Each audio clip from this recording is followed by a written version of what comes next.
The following movie review is a review I had done over a year ago, now with some re-updated commentary. Feel free to leave a comment, share this video, as well as my others on JoeLumb's movie review playlist.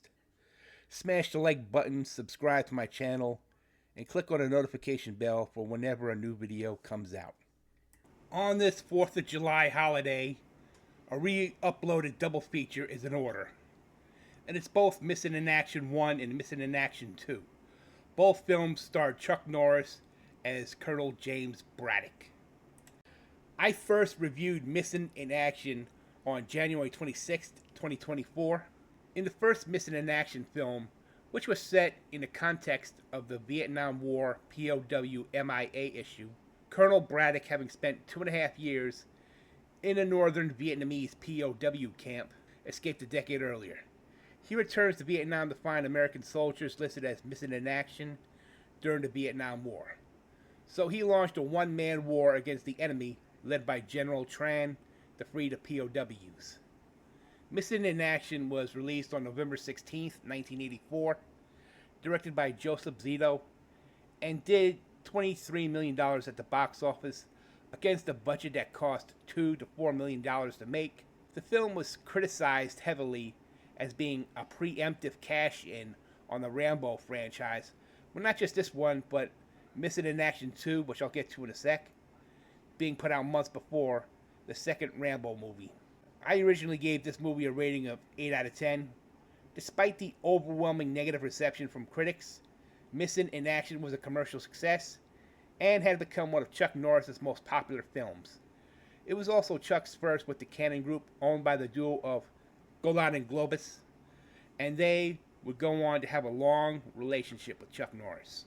I now review Missing in Action 2: The Beginning, a film I first reviewed on February 2nd, 2024. Groundhog Day, people!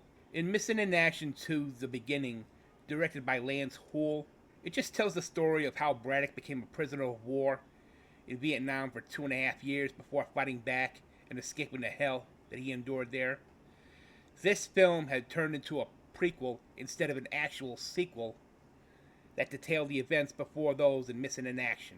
Missing in Action 2: The Beginning was released on March 1st, 1985, and did over $10 million at the box office against a $2.4 million budget. See, what Cannon did, and this cost them big time for years to come, is that they switched titles and release dates so that the planned sequel would be released first, while the planned first film ended up becoming a prequel. I originally gave this film a rating of 5 out of 10.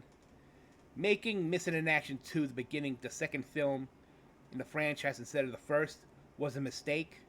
But again, those two films were just to cash in on the Rambo franchise, made it so cheesy, and it was the norm by the 80s action film standards.